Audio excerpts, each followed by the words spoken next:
Dünya жүзі boyunca bir neçe şaharlar özlerine kadırbark топтоп, başka atlarga ие болушtu. Misалы, Нью-Йорк шаары чоң алма, же Париж сүйүү шаары. Биздин тарыхый Исфахан шаарыбыз дүйнөнүн жарымы катары белгилүү. Жана бул өзүнчө эле түшүнүктүү эмеспи?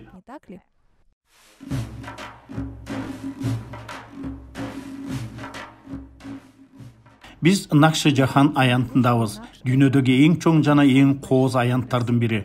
Ал ЮНЕСКОнун бүткүл дүйнөлүк мурастар тизмесине киргизилген. Жана ал сиздин тизмеңизде да болушу керек.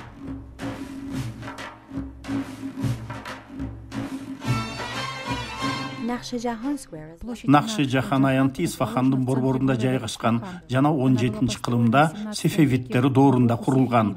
Бай тарыхый өтмүшү менен бул аянт Исфахандын эң кооз жерлеринин бири.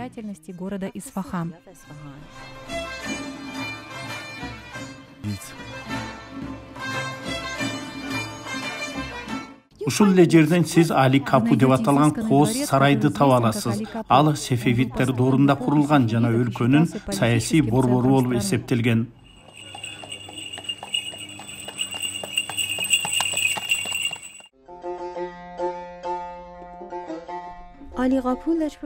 Али Капу улуу дарбаза дегенди билдирет.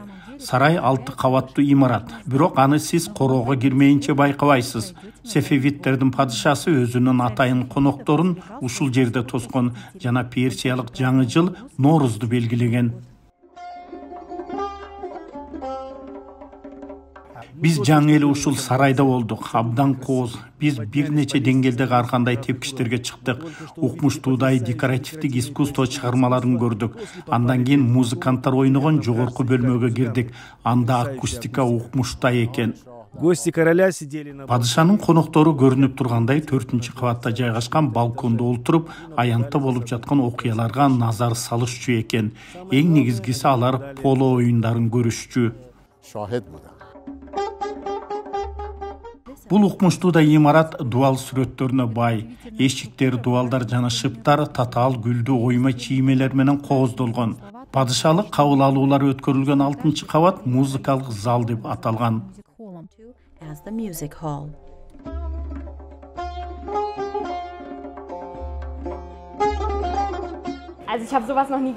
Я никогда не видела ничего подобного. Мен өмүрүмдө мындайды көргөн эмесмин. Бул укмуш. Мен жөн гана чоң бөлмө болот деп ойлогом.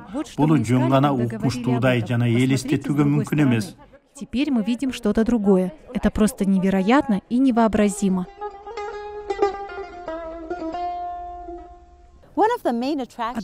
Накши-Жахан аянтынын негизги кооз жерлеринин бири анын ичинде жайгашкан мечиттер. Бул мечиттер Иран ислам маданиятынын шедеврлери гана эмес, ошондой эле плиткалар менен да белгилүү.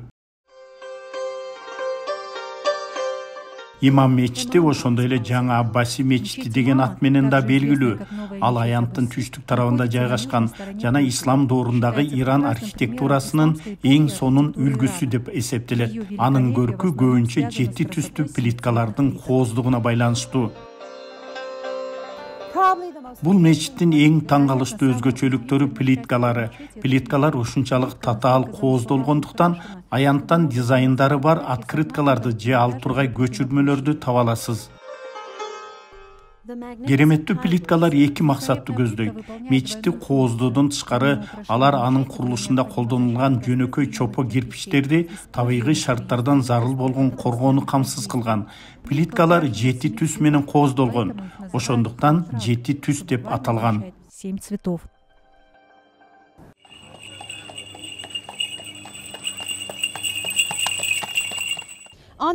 Накши-Жахан аянтынын батышында Иран архитектурасынын эң сонун шедеврларынын бири Шейх Лотфалла мечити бар.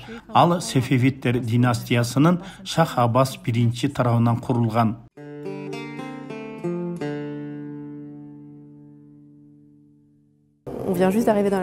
Биз жаңы эле мечитке кирдик жана чындап таасирлендик. Плиткалардын дизайны жана кооз жасалгасы укмуш экен. Проделанная по украшению.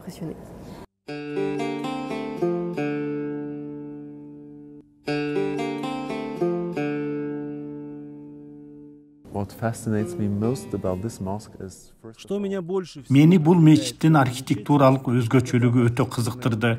Иранда же башка жерде буга окшогон бир да нерсе жок. Анткени бул улуу Шах Аббас тарабынан курулган жеке мечит. построенная для свекра Шаха Аббаса Великого.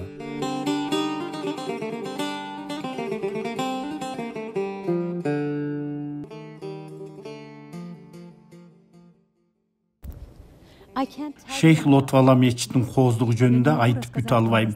Бирок менин оюмча эң таң калыштуусу күмбөздүн астындагы плиткалар. Эгер сиз перс килемдери менен тааныш болсоңуз, бул дизайн сизге абдан тааныш болот. Довольно знакомым.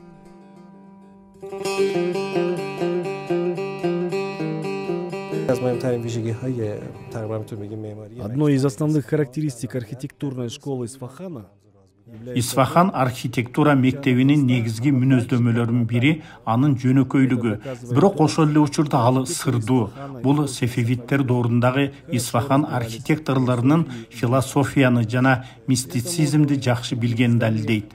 Муну Имам мечити жана Шейх Лотфалла мечити сыяктуу имараттардан көрүүгө болот. Ошентип Исфахандагы бир имараттын фасадынын артында бир караганда көрүүгө кыйын болгон нерсе бар. за фасадом здания в Исфахане есть нечто, что трудно увидеть с первого раза.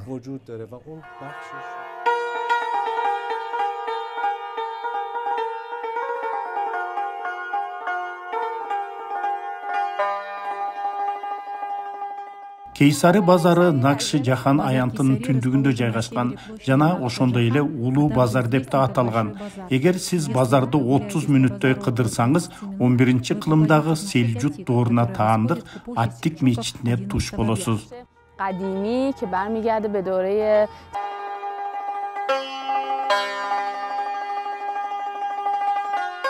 Исфахан базары жакынкы чыгыштагы эң байыркы жана эң ири базарлардын бири. Айрым жерлери 1000 жылдан ашык тарыхка ээ. Базар кол өнөрчүлүккө бай. Андыктан кызыктуу бир нерсе издеп жатсаңыз, анда ал жакка барышыңыз керек. Пойти туда.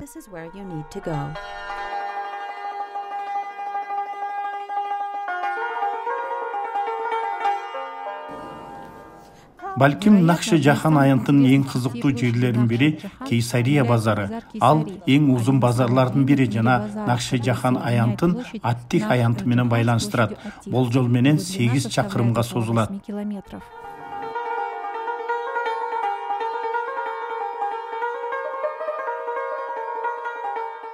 Бүгүнкү күндө аянт мурдагыдай эле жандуу, негизинен соодагерлер эмес, туристтердин көптүгүнөн улам. Бирок ал дагы эле өзүнүн даңктуу күндөрүн, коомдук аземдер өткөрүлүп, Нооруз майрамдалып, поло ойнолгон учурларын элестетип турат.